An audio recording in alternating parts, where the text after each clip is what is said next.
Les vérités solaires du christianisme vont franchir les générations par des voies secrètes et singulières.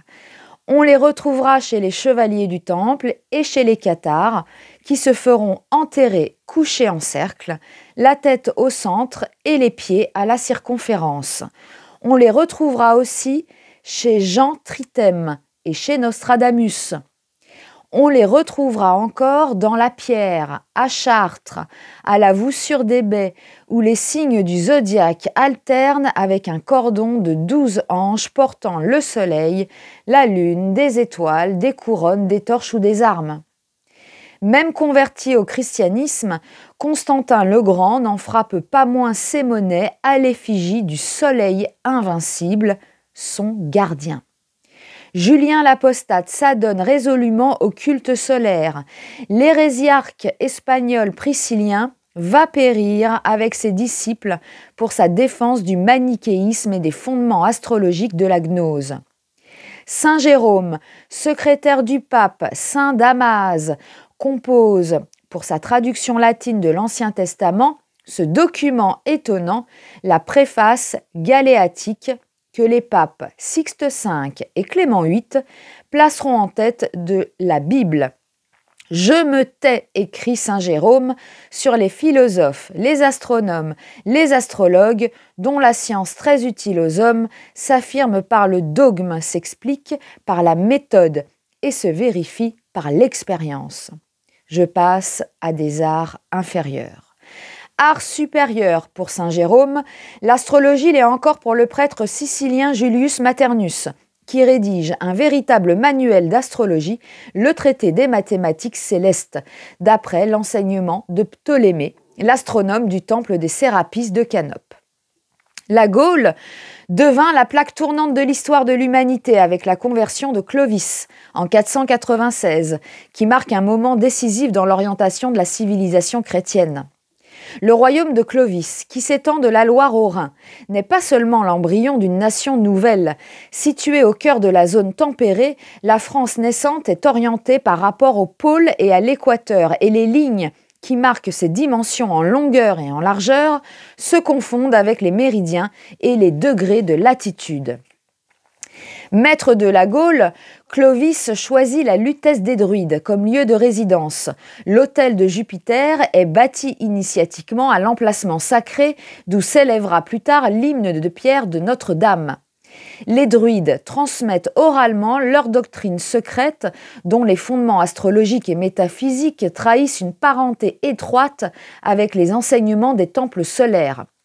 Comme Krishna et le Bouddha, comme Hermès et Platon, les druides de la Grande Gaule affirment l'immortalité de l'âme et dévoilent le mystère des renaissances.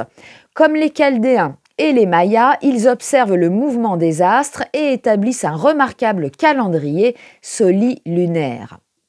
Ils ont déterminé les aires zodiacales du Taureau et du Bélier, que rappellent les phases de leur autel solaire ou les figures de leur chaudron divinatoire. Ils vénèrent la divinité triple et une, sous les noms de Hésus, Teutates et Taranis. Sur ces données traditionnelles de base, le christianisme ésotérique n'a guère de préjugés spirituels à combattre pour imposer en Gaule l'enseignement de ses moines. Au monastère de Ligugé près de Poitiers et de Marmoutier près de Tours s'ajoute celui de Lérins dans le golfe de Jouan. Cassien va fonder Saint-Victor de Marseille alors que la règle monastique établie en Italie méridionale par Benoît de Nursie pour les religieux du Mont Cassin s'imposera graduellement dans un périmètre de plus en plus vaste.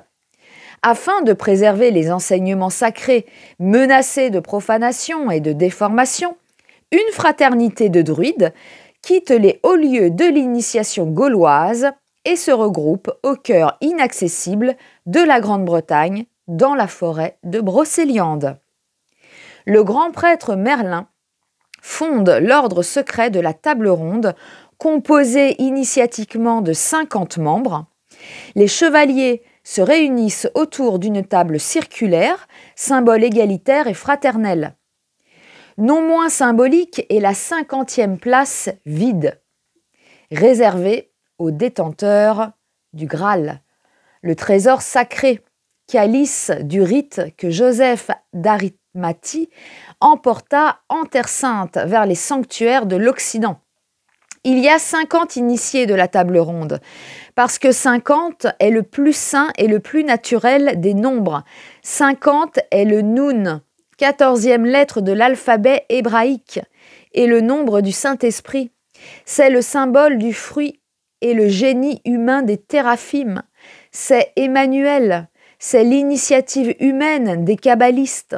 C'est le redoutable et l'attribut du Verseau, dont on retrouve d'ailleurs le graphisme dans la 14e lettre de l'alphabet hiéroglyphique des Égyptiens. Nous ignorons tout de l'histoire de l'humanité.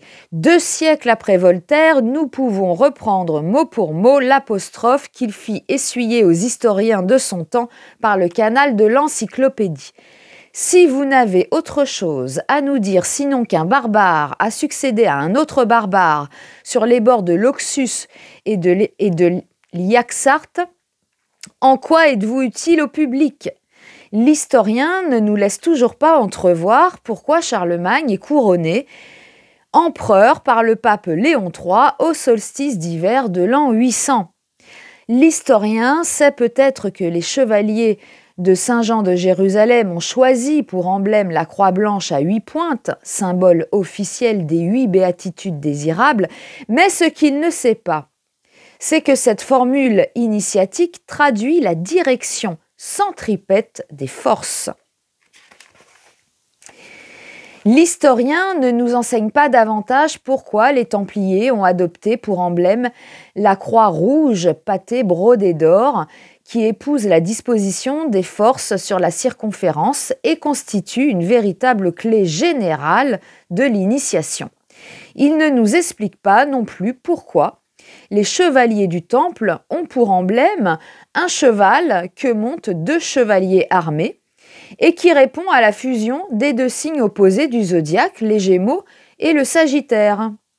L'historien ignore encore pourquoi les chevaliers revêtent le manteau blanc des Esséniens, alors que les hospitaliers de Saint-Jean portent le manteau noir. Si l'historien sait que les chevaliers teutoniques portent également le manteau blanc, il ne nous dit pas que leur emblème, la croix triangulée noire liserée d'argent, composée de 4 triangles en direction centripète, traduit initiatiquement la disposition des forces constructrices en un point de vue objectif. L'historien du XXe siècle se demande encore comment le cardinal Pierre d'Ailly, légat d'Avignon, chancelier de l'Université de Paris et l'un des chefs des conciles de Pise et de Constance, celui que l'on surnomma l'aigle des docteurs, put déduire de la conjonction de 2 planètes qu'une révolution dans les institutions et la religion aurait lieu 3 siècles plus tard, en l'année 1789. L'historien ne pardonne peut-être pas au fond de son cœur au grand amiral de la mer Océane, le mystérieux Christophe Colomb, d'avoir relevé, curieusement, cette date sur un exemplaire de l'Imago Mundi qui se trouve encore à la Colombine de Séville. Soufis arabes, kabbalistes juifs, vaudois ou cathares puisent aux mêmes sources initiatiques. Les kabbalistes juifs de Narbonne n'ignorent pas que le Christ solaire des initiés cathares est de même essence que le Jésus nazaréen des juifs esséniens. Mais l'histoire ne nous apprend pas pourquoi les cathares reçoivent généralement l'initiation au sommet des montagnes, à Montségur et à Montréal de Sauce, ou dans les cavernes préhistoriques du Mas d'Asile ou d'Ornolac-Bethléem. L'historien ne sait pas que, vêtus de blanc, les croyants sont placés au milieu d'un cercle de 12 flambeaux, qui correspondent aux 12 perles zodiacales de la croix cathare pour subir l'imposition du livre ou des mains sur la tête. L'historien ne nous enseigne pas que la croix cathare est la véritable croix solaire que l'on retrouve inscrite sur les stèles des parfaits dans un carré ou un losange, et qu'elle symbolise alors l'incarnation dans l'univers matériel, représentée par la figure à 4 côtés, chaque branche de la croix étant reliée aux perles zodiacales par des fils tenus. Qu'il s'agisse du martyr du 22e et dernier grand maître de l'ordre du Temple, Jacques de Molay, l'historien, raillé par Voltaire, ne remarque pas que le bûcher a été préparé sur le terre-plein du Pont-Neuf, au lieu dit l'île aux Juifs. Dieu vengera notre mort, clame Jacques de Molay, avant de périr brûlé vif. Dans l'immédiat, seulement 1 mois et 10 jours plus tard, Clément V meurt. Avant la fin de la même année, Philippe le Bel disparaît à son tour. Dans un avenir plus lointain, la figure de Jacques Molay survit dans l'apparition de la confrérie maçonnique Les Enfants de Maître Jacques, dans la Jacquerie et aussi chez les Jacobins. Et ce sera encore sous le signe du Temple que sera placé l'emprisonnement de Louis XVI et de la famille royale, car ce n'est pas au Luxembourg, mais à la tour du Temple où Philippe le Bel avait déclenché l'instruction inique du procès des Templiers que Louis XVI sera enfermé sur décision justement des Jacobins. Hasard, coïncidence, affirme l'historien imperturbable. Hasard encore, si la rose kabbalistique fleurit simultanément un peu partout en Europe. Faisant suite à la défaite anglaise au terme de la guerre de 100 ans, la guerre des 2 roses, la rose blanche d'York et la rose rouge de Lancaster, ébranle la Grande-Bretagne. Dans son château inaccessible de Plessis-les-Tours, où il s'est enfermé en compagnie de 2 personnages extraordinaires, Olivier le Daim, dit le Diable, et Tristan l'Hermite, qui paraissent issus des 2 lames de tarot qui portent leur surnom, Louis XI rédige le Rosier des guerres. Les frères templiers de la Rose-Croix se manifestent publiquement en reprenant la politique des respectables chevaliers. Luther adopte pour sceau un symbole rose-croix, un cœur percé d'une croix dans une rose. 2 vers singuliers forment d'ailleurs la devise de ces armoiries. Le cœur du Christ vint sur les roses, quand la croix se trouve au milieu et en dessous. Nous avons de l'histoire une vision toute scolaire. Nous savons comment naissent et meurent les empires. Nous connaissons l'enchaînement chronologique des faits. Nous savons ce que fut le blocus continental. Nous avons appris des dates qui sont des villes, Valmy, Austerlitz, Waterloo. Entrevues, conférences, accords, traités, tête baissée, nous circulons davantage entre 2 dimensions qu'entre 2 assemblées. Le comité de salut public a une action énorme sur le pays. L'Autriche s'occupe peu des Balkans. Rivarol paraît surgir d'une planète ignorée lorsqu'il replace la Terre dans son contexte enchanté. Il survole les batailles et les congrès pour rappeler à l'homme que si le Créateur lui a donné un visage qui se dresse au-dessus de la terre, c'est parce que 1000 liens secrets unissent le ciel et la terre. Étrange Rivarol qui écrit « Tout État est un vaisseau mystérieux qui a ses ancres dans le ciel ». Phrase digne de ce descendant d'Abraham, l'Hébreu, qui travailla pour sa part à une œuvre singulière. Né en décembre 1503 à Saint-Rémy en Provence, Michel de Nostradamus, dont le nom ne peut signifier Notre-Dame, mais notre calcul, si l'on désire absolument et correctement traduire son nom, appartenait à une famille de mathématiciens et de médecins. René, roi de Jérusalem, a eu pour médecin un ancêtre de Nostradamus. Professeur de mathématiques à Auch et à Salon, Nostradamus composa une œuvre curieuse en 4680 vers, les Centuries et prophéties. Ce juif de Provence, qui habitait d'ailleurs dans le ghetto de Salon, bénéficia de la protection du pape, alors que ses coreligionnaires étaient encore persécutés. Catherine de Médicis et Henri II, les cours d'Angleterre et d'Espagne, les éminences grises du Saint-Empire romain germanique le sollicitèrent. Charles IX lui rendit visite avec toute sa cour à Salon. Fait extraordinaire, sur ordre express du pape, le philosophe astronome juif Nostradamus fut enterré en terre chrétienne. « Frappé du ciel n'est fait qu'à merveilleux », dit pourtant Nostradamus dans ses Centuries, affirmant par là que les aspects astraux à sa naissance le prédisposaient tout naturellement à cette entreprise. L'œuvre de Nostradamus connaîtra pourtant sa consécration en 1668 avec l'édition d'Amsterdam, Les vraies centuries et prophéties. Selon la tradition secrète de l'ordre sublime du Temple, la date de 1668 représente la fin d'un cycle complet d'années, depuis l'arrestation des Templiers. Écoutés des papes, des rois et des ministres, d'autres astrologues émérites doublèrent l'œuvre du génial Nostradamus. Auger Ferrier de Toulouse stupéfia par ses prédictions le pape Pie IV à Rome, qui recommanda l'astrologue à Catherine de Médicis.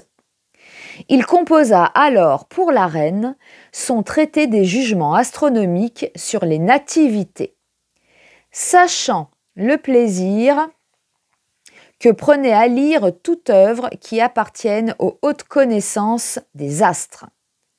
Un autre astrologue, Morin de Villefranche, professeur royal de mathématiques au Collège de France, conseilla Anne d'Autriche, épouse de Louis XIII.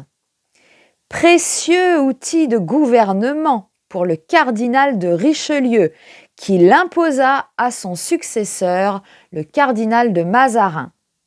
Morin de Villefranche put s'enorgueillir de la visite du plus inattendu des consultants, l'auteur du discours de la méthode pour bien conduire la raison et chercher la vérité dans les sciences, le philosophe René Descartes. Plus que jamais, la science du Temple s'est imposée aussi bien au Vatican que dans les plus grandes cours du monde. Plus que jamais, les grands du siècle ont tenu compte des données chronocosmographiques dont un Nostradamus ou un Morin de Villefranche savaient tirer tout le parti comme le faisaient les grands prêtres d'Israël, de Karnak ou de Téotihuacan. Et pourtant, il semble que les initiés n'aient pas remarqué une donnée non moins édifiante de l'astronomie dont la portée n'est pas négligeable. Des chercheurs ont bien observé que le tracé du plan de l'écliptique est parallèle à la zone de civilisation et que le déplacement vers l'ouest du plan vernal correspond à la marche vers l'ouest de la civilisation. Mais personne ne considère la déclinaison magnétique qui n'est pas sans rapport avec la marche de l'humanité. On sait que le globe terrestre baigne dans un champ invisible de force magnétique. Une aiguille aimantée, librement suspendue, prend la direction du nord. On reconnaît cependant que la boussole n'indique presque jamais le nord vrai, le méridien magnétique ne se confondant pas avec le méridien géographique du lieu. On appelle déclinaison l'angle existant entre ces deux méridiens. L'angle que détermine par ailleurs l'aiguille aimantée avec le plan horizontal indique l'inclinaison. De ces observations, l'astronome peut déduire la variation séculaire de la déclinaison magnétique. En 1541, une première observation faite à Paris révèle une déclinaison de 7,30 est. La progression vers l'est se vérifie jusqu'en 1581, la déclinaison atteignant alors l'angle limite de 11,30 degrés. À partir de cette date, la déclinaison magnétique rétrograde. En 1666, le méridien magnétique coïncide avec le méridien géographique de Paris. Passant ensuite à l'ouest du Nord-Vrai, la déclinaison atteint progressivement l'angle limite de 22,30 ° en 1815. Depuis 1815, la déclinaison se réduit et l'aiguille aimantée revint vers le Nord-Vrai. Pour le savant, la détermination de la variation séculaire de la déclinaison magnétique constitue une opération d'un seul bloc. Il résulte pourtant des observations ci-dessus mentionnées.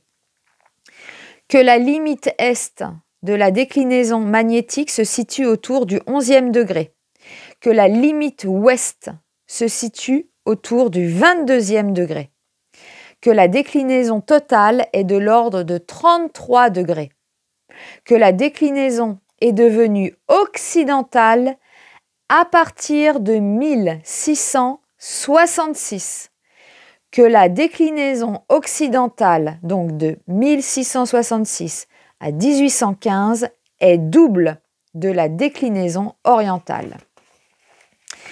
Ce que l'on évoque en premier lieu, c'est la valeur templière des nombres 11, 22 et 33 que l'on retrouve tout au long de l'histoire de l'ésotérisme dans le rituel du 33e degré écossais, dans le nombre des années de la vie du Christ, dans les 22 lettres de l'alphabet hébraïque et dans les 22 lames majeures du tarot.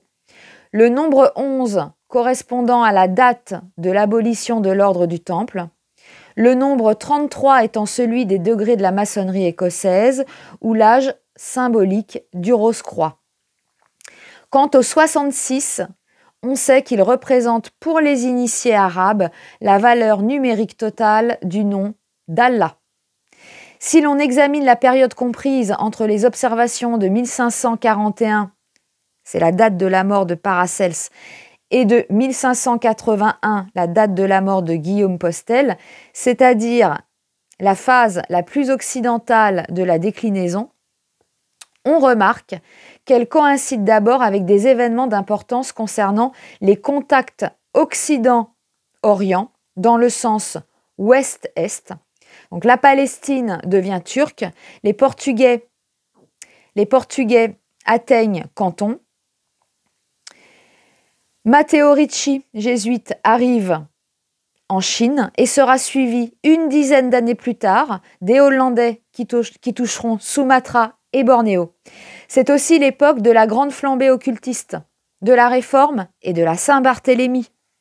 Dans la rétrogradation de la déclinaison magnétique qui va de 1581 à 1666, on assiste au contraire à un mouvement historique inverse, dans le sens est-ouest. Le traité de Westphalie rattache les Juifs d'Alsace à la France. En Angleterre, les Juifs reviennent sous Cromwell. L'occultisme est représenté par Valentin Andrea et Knorr van Rosenroth. Or, en 1666, le méridien magnétique coïncide exactement avec le méridien géographique de Paris. C'est le règne du roi Soleil, le règne personnel de Louis XIV commencé en 1661.